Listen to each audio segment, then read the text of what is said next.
नमस्कार, आप देख रहे हैं गुड लक टुडे। आपके साथ मैं हूं सुनीता राय शर्मा। हमारे साथ मौजूद हैं पंडित शैलेंद्र पांडे।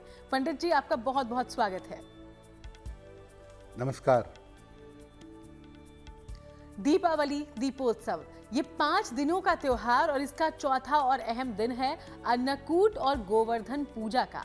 तो क्यों है अन्नकूट और गोवर्धन पूजा इतना महत्वपूर्ण और कैसे ये दिन प्रभु की विशेष कृपा आपको दिला सकता है, इसके बारे में पूजा विधान सब कुछ हम समझेंगे पंडित जी से।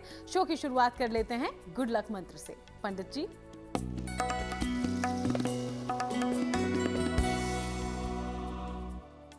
देखिए, अन्नकूट के दिन सामान्यतः घर में विविध प्रकार के पकवान बनाइए। इसमें प्याज लहसुन का प्रयोग मत करिए। भोजन बनाकर भगवान श्री कृष्ण को इसका भोग लगाइए और इसे प्रसाद के रूप में ग्रहण करिए। अगर आप ऐसा करते हैं अन्नकूट के दिन, तो आपके घर में खूब समृद्धि आएगी। आपके घर में खुशियां, संपन्नता और स्वास्थ्य, ये तमाम चीजें अवश्य आएंगी। और चलिए अब बात पंचांग की करें। 22 अक्टूबर का पंचांग समझते हैं पंडित जी से।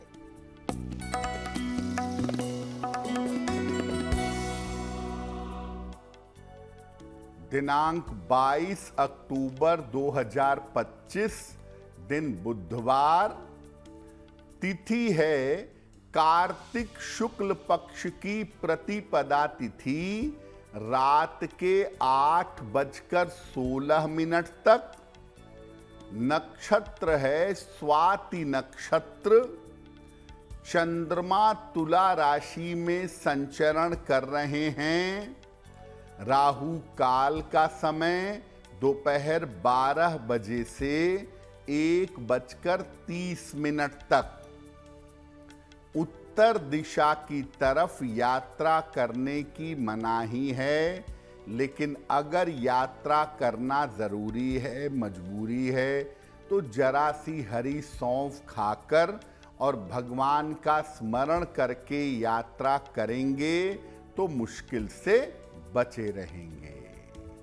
तो चलिए अब कर लेते हैं चर्चा की शुरुआत। पंडित जी ने हमें बताया कि अन्नकूट के दिन कैसे ढेर सारे पकवान बनाकर आप प्रभु की कृपा हासिल कर सकते हैं। लेकिन अन्नकूट क्यों है इतना खास पंडित जी? अन्नकूट का मतलब क्या है और इस दिन गोवर्धन पूजा का क्या विधान है? जी, जैसा सुनीता ने कहा कि दीपावली 5 दिवसीय पर्व है, 5 दिन का पर्व है। धनतेरस, नरक चतुर्दशी, दीपावली, अन्नकूट और भाई दूज। इसमें चौथा पर्व है अन्नकूट और गोवर्धन पूजा का। इसका महत्व क्या है? दीपावली के दूसरे दिन अन्नकूट और गोवर्धन पूजा का पर्व मनाया जाता है। अन्नकूट का पर्व मनाते हैं और गोवर्धन पूजा करते हैं। मुख्यतः ये प्रकृति की पूजा है, जिसका आरंभ श्री कृष्ण ने किया था। इस दिन प्रकृति के आधार के रूप में गोवर्धन पर्वत की पूजा की जाती है और समाज के आधार के रूप में गाय की पूजा की जाती है। ये पूजा मुख्यतः ब्रज क्षेत्र की पूजा है। ब्रज क्षेत्र से आरंभ हुई थी और धीरे धीरे पूरे भारतवर्ष में प्रचलित हो गई। इस बार अन्नकूट और गोवर्धन पूजा का जो अवसर बन रहा है वो 22 अक्टूबर को है। इस दिन अन्नकूट के पकवान बनेंगे और भगवान कृष्ण का प्रिय गोवर्धन पर्वत पूजित होगा, उसकी पूजा की जाएगी। तो अन्नकूट और गोवर्धन पूजा का महत्व और उसका पूरा विधान आपने समझा है। इस दिन के बारे में और ज्यादा जानकारी लेने से पहले अब राशि फल के बारे में पंडित जी से बात करते हैं। मेष, वृषभ और मिथुन राशि का क्या है हाल, समझिए।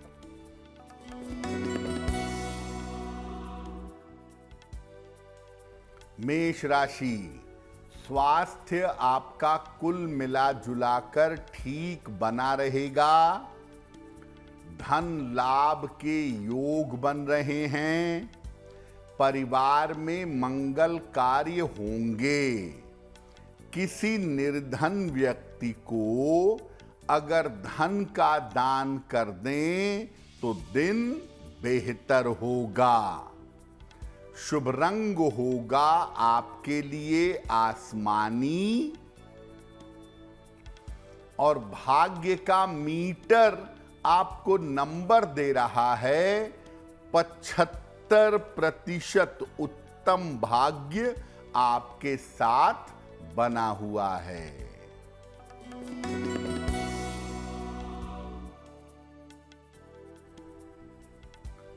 वृषभ राशि, धन की स्थिति अच्छी रहेगी।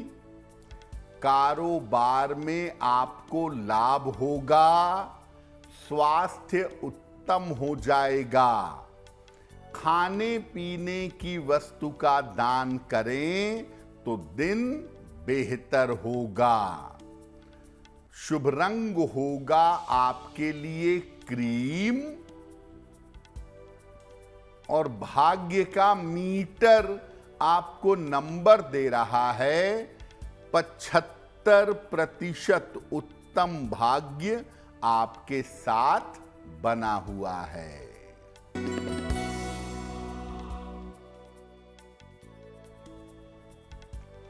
मिथुन राशि, आर्थिक स्थिति में सुधार होगा। मानसिक चिंता समाप्त होगी। करियर में कोई जोखिम, कोई रिस्क इस समय मत लीजिएगा। भगवान गणेश की अगर उपासना करें तो दिन बेहतर होगा। शुभ रंग होगा आपके लिए नीला और भाग्य का मीटर आपको नंबर दे रहा है 70% मध्यम भाग्य आपके साथ बना हुआ है। तो चलिए बाकी राशियों के बारे में आगे हम पंडित जी से जानकारी लें, उसके पहले बात अन्नकूट की करते हैं। तो अन्नकूट क्योंकि एक तरीके से अनाज की पूजा भी है, तो अन्नकूट की पूजा करें किस प्रकार से, किस तरह से करें, अब ये समझिए। दो बातें बड़ी अहम हैं। दीपावली के बाद अन्नकूट की पूजा होती क्यों है और ये पूजा किस प्रकार से करनी चाहिए। देखिए, अगर हम वेदों की बात करें तो वेदों में दीपावली के अगले दिन कार्तिक शुक्ल प्रतिपदा को वरुण, इंद्र और अग्नि की पूजा की जाती है।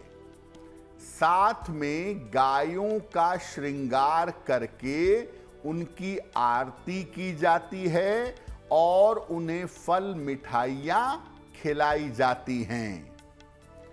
गाय के गोबर से गोवर्धन पर्वत की प्रतिकृति बनाई जाती है और इसके बाद उस पर्वत की पुष्प, धूप, दीप, नैवेद्य इससे उपासना की जाती है। अन्नकूट का जो पर्व है वो परिवार को जोड़ने वाला पर्व है, रिश्ते बनाने वाला पर्व है। इस दिन एक ही रसोई से घर के हर सदस्य का भोजन बनता है।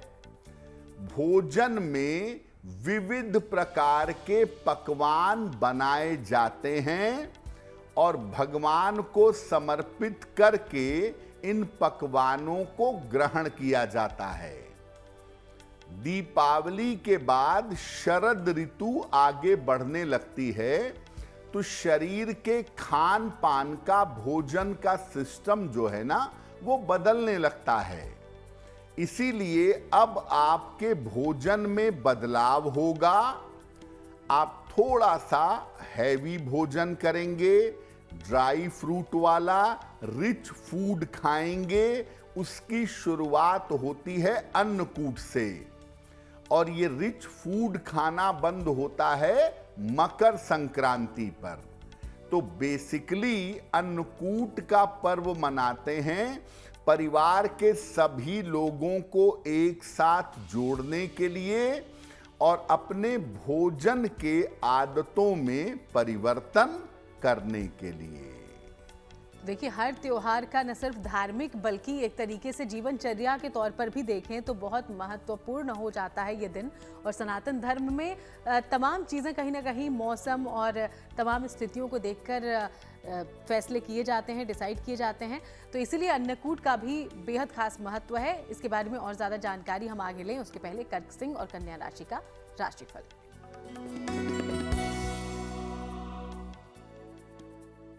कर्क राशि, देखिए इस समय आपके महत्वपूर्ण काम रुक सकते हैं। मानसिक चिंताएं आपको हो सकती हैं। रिश्तों में समस्या आ सकती है। हरे फल का अगर दान कर दें तो दिन की मुश्किलें कम हो जाएंगी। शुभ रंग होगा आपके लिए सफेद और भाग्य का मीटर आपको नंबर दे रहा है 60%। मेहनत ज्यादा होगी, भाग्य थोड़ा कम रहेगा।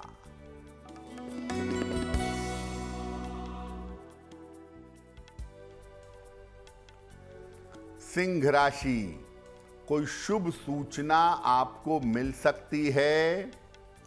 धन लाभ के योग बन रहे हैं। संतान पक्ष की उन्नति होगी। किसी निर्धन व्यक्ति को अगर धन का दान कर दें तो दिन बेहतर होगा। शुभ रंग होगा आपके लिए गुलाबी और भाग्य का मीटर आपको नंबर दे रहा है 75%। उत्तम भाग्य आपके साथ बना हुआ है।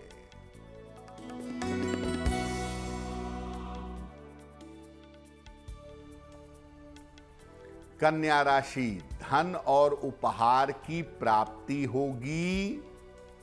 परिवार में खुशहाली आएगी। काम की अधिकता रहेगी। खाने पीने की वस्तु का दान कर दें तो दिन बेहतर होगा। शुभ रंग होगा आपके लिए नीला और भाग्य का मीटर आपको नंबर दे रहा है 70%। मध्यम भाग्य आपके साथ बना हुआ है। और चलिए अब हम चर्चा करने से पहले आपके सवालों का रुख कर लेते हैं। तो पहला सवाल हमारे शो में कहां से भेजा गया है, इसकी जानकारी पंडित जी से लेते हैं। जी,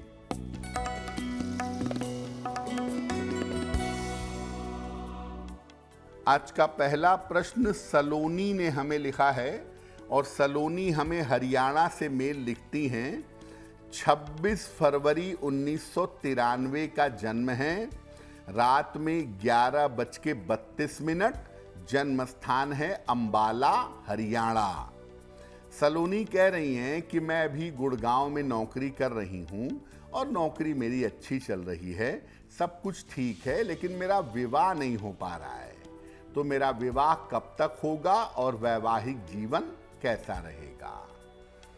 सलोनी, आपकी कुंडली के हिसाब से आपका विवाह होने का समय शुरू हो चुका है और अक्टूबर 2026 के पहले आपकी शादी हो जाएगी, आपकी अपनी इच्छा से किसी जाने पहचाने व्यक्ति के साथ।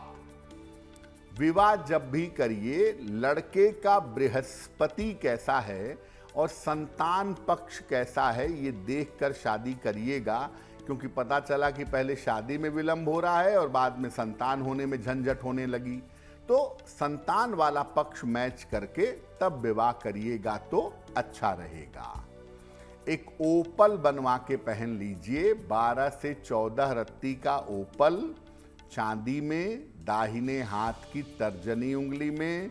शुक्रवार की शाम को एक ओपल पहने और सुबह शाम दोनों समय 108 बार नमः शिवाय का जप करें तो आपके लिए बहुत अच्छा होगा। और चलिए आगे बढ़ेंगे, दूसरे सवाल का रुख करेंगे, लेकिन उसके पहले अपने दर्शकों को ये याद दिला दें कि अगर आप भी पंडित जी से जानकारी लेना चाहते हैं तो अपना सवाल हम तक भेजिए और इसके लिए जो ईमेल आईडी आप इस्तेमाल करेंगे वो इस वक्त आपकी टीवी स्क्रीन पर फ्लैश हो रहा है। तो आज का दूसरा सवाल पंडित जी कहां से पूछा गया है? जी,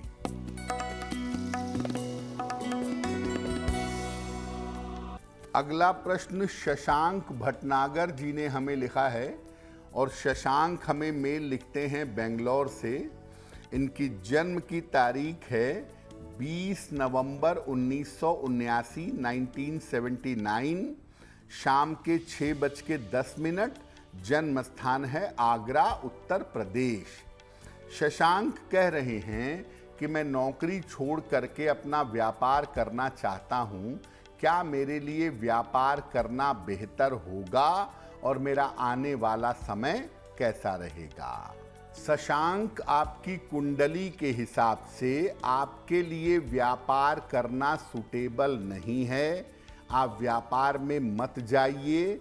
ज़्यादा से ज़्यादा ऐसा कर सकते हैं कि अपनी पत्नी के साथ मिलकर के कोई व्यापार करिए जो साइड में चलता रहे और आप मुख्य धारा में नौकरी करते रहें। यानी नौकरी के साथ पैरेलल व्यापार के बारे में सोचा जा सकता है, लेकिन पूरी तरह से नौकरी छोड़ करके व्यापार में जाने की सलाह नहीं देंगे। अगस्त 2026 तक कोई भी उल्टा सीधा निर्णय अपने करियर में मत लीजिएगा, वरना मुश्किलें पैदा होंगी। रोज सुबह सूर्य भगवान को जल अर्पित करिए और सुबह शाम एक बार हनुमान चालीसा का पाठ करिए तो आपके लिए बहुत बेहतर होगा। तो चलिए, पंडित जी ने आपको जो उपाय बताए हैं उसे ध्यान में रखिएगा। आगे बढ़ते हैं। आज हम अन्नकूट और गोवर्धन पूजा को लेकर पंडित जी से ले रहे हैं जानकारी। अन्नकूट का महत्व हमने समझ लिया है, उसके बारे में जानकारी ले ली है। अब बात गोवर्धन पूजा की करें। गोवर्धन पूजा क्यों है पंडित जी इतना महत्वपूर्ण, और इसकी जो पूजा करें वो किस प्रकार करें, तरीका बताएं। वास्तव में देखिए तो गोवर्धन एक पर्वत है ब्रज के इलाके में, और उस पर कथा आती है कि भगवान कृष्ण ने इंद्र के कोप से रक्षा करने के लिए गोवर्धन पर्वत को उठा लिया था अपनी सबसे छोटी उंगली पर, और वहां से इंद्र के बजाय पर्वत की, प्रकृति की पूजा उन्होंने शुरू करवा दी थी। तो किस प्रकार गोवर्धन पूजा करेंगे? प्रातः काल शरीर पर तेल मलकर अच्छी तरह से उसके बाद स्नान करिए। घर के मुख्य द्वार पर गाय के गोबर से गोवर्धन की आकृति बनाइए। गोबर का गोवर्धन पर्वत बनाइए। पास में ग्वाल बाल, पेड़ पौधों की आकृति बनाइए। मध्य में जो आप बना रहे हैं गोवर्धन पर्वत, उसके बीचों बीच में भगवान कृष्ण की मूर्ति या उनका चित्र रख दीजिए। इसके बाद भगवान कृष्ण, ग्वाल बाल और गोवर्धन पर्वत का पूजन आपको करना है। सामान्य तरीके से फूल से, धूप से, दीप से, इन सब चीजों से पूजा करें और पकवान और पंचामृत का भोग लगाएं। गोवर्धन पूजा की कथा सुने, वही कथा जिसमें भगवान कृष्ण ने गोवर्धन को अपनी सबसे छोटी उंगली पे धारण कर लिया था। कथा सुनने के बाद प्रसाद बांटें और सबके साथ भोजन करें। देखिए, एक बात आपको समझना है कि भगवान ने जब जब अवतार लिया है या जब जब भगवान के तत्व का अवतरण हुआ है संतों महात्माओं के रूप में या विशिष्ट जनों के रूप में, तो उन्होंने दो बातों पर बड़ा जोर दिया है। एक, संतुलन बनाना है प्रकृति के साथ, प्रकृति का संतुलन बना रहे, इसके लिए भगवान कृष्ण कहते हैं अश्वत्थ सर्व वृक्षाणाम, सभी वृक्षों में मैं पीपल हूं, यानी पीपल हो गया, नदी हो गई, पर्वत हो गए, सबका अपना महत्व है, ये भगवान इस्टेब्लिश करते हैं। और इसीलिए इसको धर्म से जोड़ा गया ताकि पर्वतों का, नदियों का, वृक्षों का महत्व हम समझ सकें और जीवन में उनके महत्व को समझकर अगर आगे बढ़ेंगे तो जीवन अच्छा रहेगा। तो अन्नकूट और गोवर्धन पूजा दोनों के महत्व और पूजा करने के तरीकों को आपने समझ लिया है। आगे इस त्योहार के बारे में, इस दिन के बारे में कुछ और जानकारी लें, उसके पहले तुला, वृश्चिक और धनु राशि का राशिफल देखिए।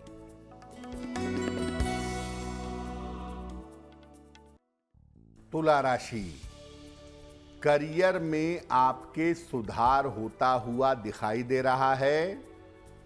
धन लाभ के योग बन रहे हैं। रुके हुए तमाम काम इस समय आपके पूरे होंगे।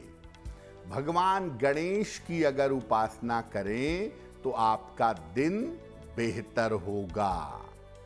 शुभ रंग होगा आपके लिए लाल और भाग्य का मीटर आपको नंबर दे रहा है 90%। सबसे ज्यादा भाग्य आपके साथ बना हुआ है।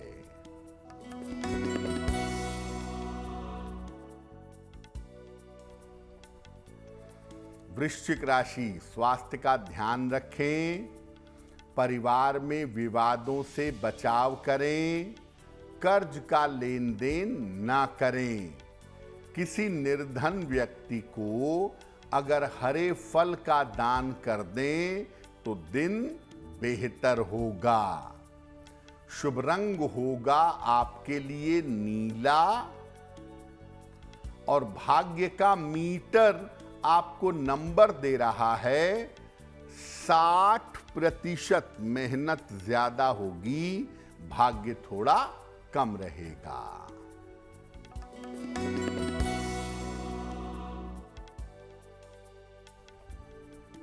धनु राशि, करियर में सफलता मिलेगी। धन लाभ के योग बन रहे हैं। महत्वपूर्ण काम आपका बन जाएगा। किसी निर्धन व्यक्ति को अगर धन का दान कर दें तो दिन बेहतर होगा। शुभ रंग होगा आपके लिए गुलाबी और भाग्य का मीटर आपको नंबर दे रहा है 85%। बेहतरीन भाग्य आपके साथ बना हुआ है। तो चलिए बाकी राशियों की हम आगे चर्चा करेंगे। उसके पहले पंडित जी, क्योंकि गोवर्धन अन्नकूट के दिन गौ माता की पूजा का भी विधान है, तो इस दिन गौ पूजा कैसे करें? देखिए, गो का दो अर्थ होता है। गो का एक अर्थ होता है गाय और एक अर्थ होता है आपकी जबान, आपकी वाणी। तो दोनों का अपना एक महत्व है, लेकिन ये जो गोवर्धन की पूजा है ये गाय और उसके वंश की पूजा है। कैसे करेंगे? प्रातः काल जब आप सामान्य पूजा कर लें, जो आप नॉर्मली करेंगे, उसके बाद गौशाला जाइए।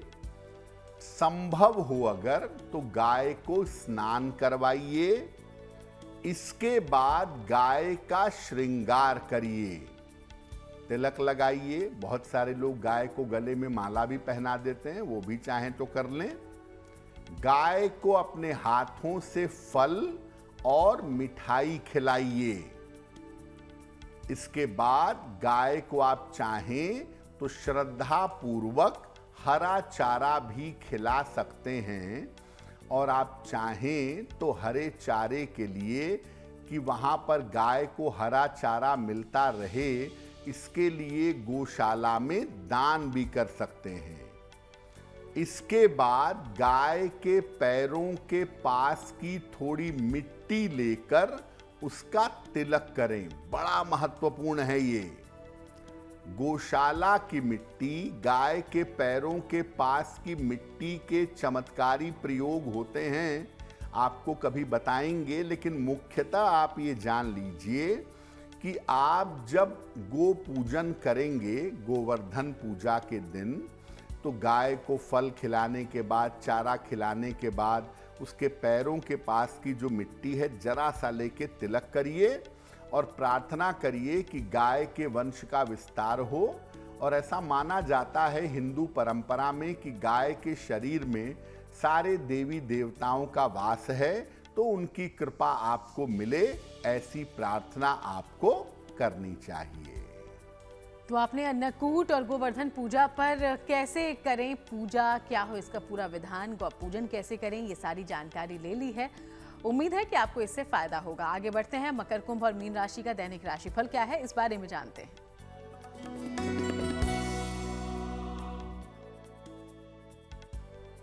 मकर राशि, आर्थिक मजबूती आती हुई दिखाई दे रही है।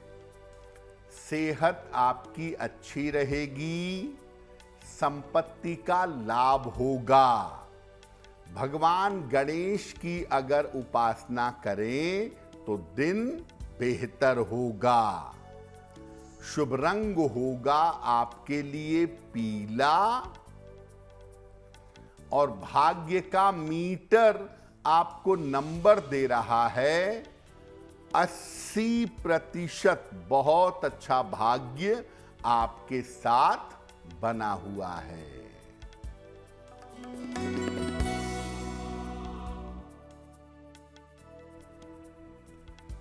कुंभ राशि, रुका हुआ धन प्राप्त होगा। स्वास्थ्य में सुधार होगा। काम की अधिकता रहेगी। किसी निर्धन व्यक्ति को अगर धन का दान कर दें तो दिन बेहतर होगा। शुभ रंग होगा आपके लिए पीला और भाग्य का मीटर आपको नंबर दे रहा है 70%। मध्यम भाग्य आपके साथ बना हुआ है।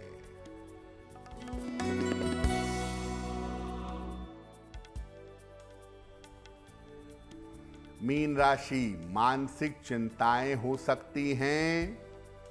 करियर में लापरवाही ना करें। यात्रा में सावधानी बनाए रखें। किसी निर्धन व्यक्ति को अगर हरे फल का दान कर दें तो दिन की मुश्किलें कम हो जाएंगी। शुभ रंग होगा आपके लिए हरा और भाग्य का मीटर आपको नंबर दे रहा है 60%। मेहनत ज्यादा होगी, भाग्य थोड़ा कम होगा। और चलिए आगे बढ़ते हुए एक बार फिर से आपके सवालों का रुख करते हैं। तीसरा सवाल हमारे पास कहां से भेजा गया है, इसकी जानकारी ले लेते हैं हम पंडित जी से। जी,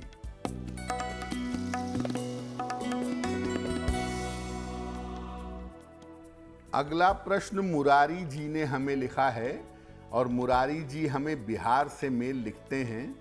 इनकी जन्म की तारीख है 13 नवंबर 1962। जन्म का समय शाम के 5 बजे। जन्म का स्थान है बक्सर, बिहार। मुरारी जी कह रहे हैं कि मेरे व्यापार में कर्ज बहुत हो गया है, तो कर्ज से मुक्ति कब तक मिलेगी और आने वाले समय में मेरी आर्थिक स्थिति कैसी रहेगी। मुरारी जी, पहली बात तो ये है कि आपको कर्ज से छुटकारा पाने में अभी 1.5-2 साल का समय बड़े आराम से लगेगा। 2026 के अंत तक जाकर आप मैक्सिमम कर्जों से छुटकारा पा सकेंगे और 2026 के जनवरी से जो आपका समय शुरू हो रहा है उसमें आप बेहतर व्यापार कर पाएंगे और धीरे धीरे अपने कर्जे उतार सकेंगे।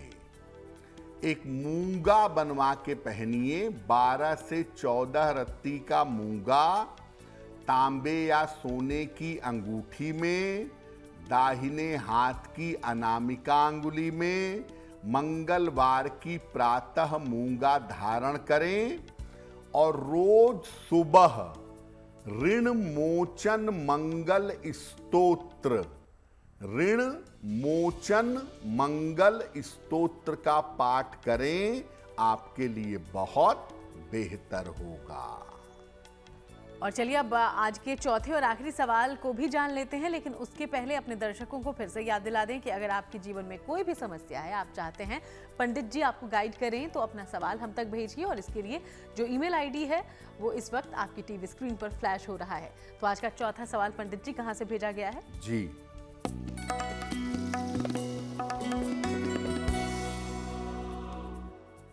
आज का अंतिम प्रश्न बीना मलिक ने हमें लिखा है। दिल्ली से लिखती हैं ये। 16 जनवरी 1982 का जन्म है। रात में 11:10, जन्म स्थान है दिल्ली। ये कह रही हैं कि मैंने प्रेम विवाह किया था, लेकिन पिछले 4-5 सालों से वैवाहिक जीवन में बहुत दिक्कतें चल रही हैं और लगभग मैं 1 साल से अपने पति के साथ नहीं रहती हूँ, अपने बच्चों के साथ अलग रहती हूँ, नौकरी करती हूँ। तो क्या ये विवाह मेरा चल सकेगा? क्या मुझे इस विवाह को चलाने का प्रयास करना चाहिए? बीना, देखिए, आपकी कुंडली को देख के हम ये कह सकते हैं कि गलती केवल एक पक्ष की नहीं है, केवल आपके पति का ही दोष नहीं है, दोनों का बराबर दोष है। दोनों के क्रोध में समस्या है, दोनों की ग्रह मैत्री नहीं है, विचार नहीं मिलते हैं। बावजूद इसके शादी टूटने जैसी उम्मीद नहीं है। एक निगेटिव फेज जरूर चला है, लेकिन भविष्य में जीवन बेहतर हो जाएगा। थोड़ा सा धैर्य अप्रैल 2026 तक बनाए रखिए और उसके बाद आप लोग साथ में रहेंगे और बेहतर जीवन चलेगा। बच्चों को कम से कम ध्यान में रखते हुए थोड़ा सा एडजस्टमेंट दोनों लोग करें तो मुझे लगता है बेहतर होगा। एक ओपल बनवा के पहनिए। 12 से 14 रत्ती का ओपल चांदी में, दाहिने हाथ की तर्जनी उंगली में। शुक्रवार की शाम को एक ओपल पहने और रोज सुबह सूर्य भगवान को जल चढ़ा के बेहतर जीवन की प्रार्थना करें तो आपको लाभ होगा। पंडित जी, अभी आपने गौ पूजन का खास तौर पर विधान बताया। कई लोगों के घर के आसपास गौशाला नहीं होगी या गाय की पूजा करने के लिए गाय ना मिले, तो क्या किया जाए? जी, देखिए, अगर आपके घर के आसपास गौशाला नहीं है या आपको गाय की उपलब्धता नहीं है कि आप गाय की सेवा या पूजा कर सकें, तो ऐसी स्थिति में आप दान करिएगा। गौशाला में दान करते तो बहुत अच्छा होता, नहीं कर पाते तो कोई बात नहीं। कम से कम अन्न और वस्त्र का किसी निर्धन व्यक्ति को दान करिएगा। अगर आप गोवर्धन पूजा, अन्नकूट के दिन भोजन का, अन्न का, वस्त्र का किसी निर्धन को दान करेंगे तो इससे भी आपके जीवन में संपन्नता आएगी। और एक बड़ी महत्वपूर्ण बात यह है कि गोवर्धन पर्वत एसोसिएटेड है भगवान कृष्ण से। तो कुछ भी हो जाए, गोवर्धन पर्वत की पूजा वाले दिन भगवान कृष्ण की पूजा जरूर करिएगा। और भगवान कृष्ण की पूजा के दौरान अगर मधुराष्टक का आप पाठ कर सकें या भगवान कृष्ण की स्तुति अगर आप कर सकें तो आपके लिए बहुत अच्छा होगा। तो चलिए, पंडित जी के बताए उपायों का ध्यान रखिएगा। आगे बढ़ते हैं, बात उन लोगों की करते हैं जिनका जन्मदिन 22 अक्टूबर को है। हैप्पी बर्थडे, बहुत बहुत शुभकामनाएं आपके जन्मदिन की। पंडित जी का प्रेडिक्शन क्या कहता है आपके लिए, अब ये भी जान लेते हैं।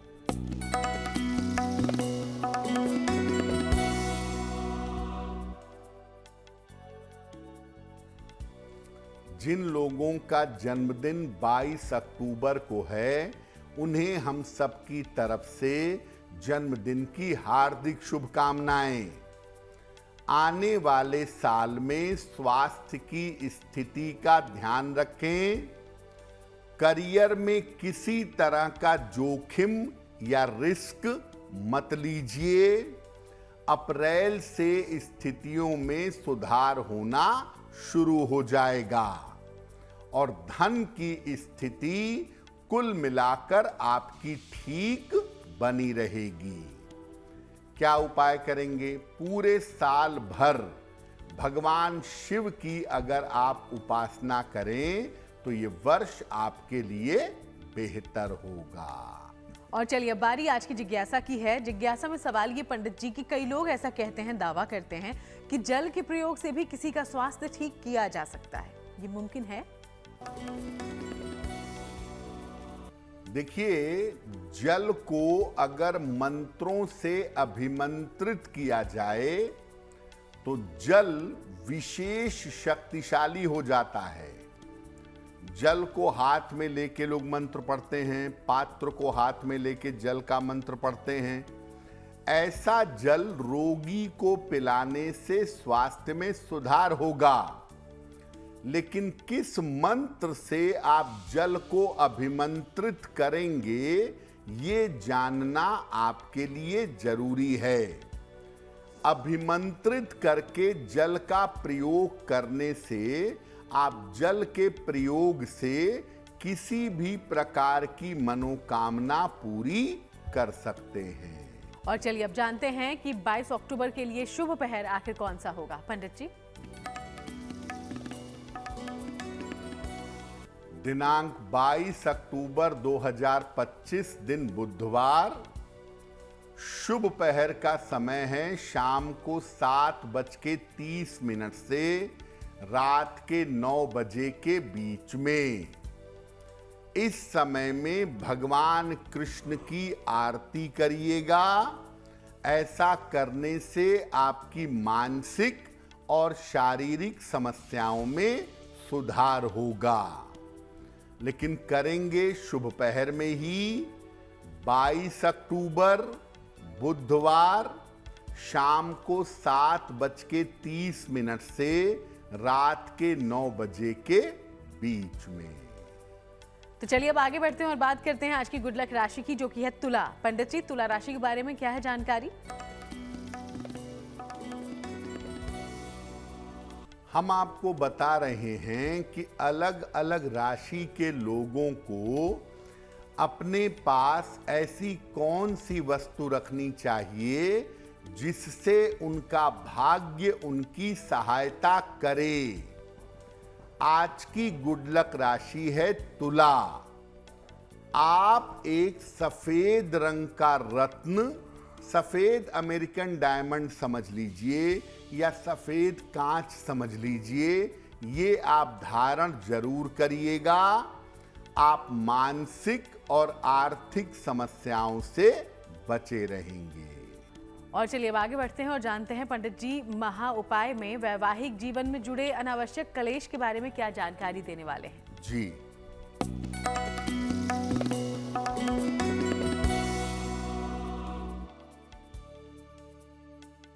हम आपको बताएंगे कि अगर आपके वैवाहिक जीवन में अनावश्यक अशांति है, अनावश्यक कलेश है, तो क्या उपाय करें।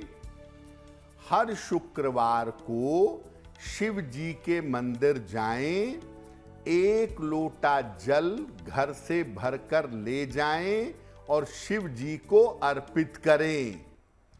शुक्रवार को ही सफेद मिठाई का दान करें और एक सफेद रंग के स्फटिक की माला अपने गले में धारण करें। अगर आप ऐसा निरंतर करें, हर शुक्रवार को ये उपाय करें, तो वैवाहिक जीवन की अशांति, कलह और कलेश दूर होगा। बहुत बहुत शुक्रिया आपका पंडित जी, ये पूरी जानकारी हमारे तमाम दर्शकों तक पहुंचाने के लिए। धन्यवाद। तो चलिए यूं ही आप सबसे मुलाकात होती रहेगी। फिलहाल शो में इतना ही। देश दुनिया की बाकी तमाम अच्छी खबरों के लिए आप देखते रहिएगा GNT।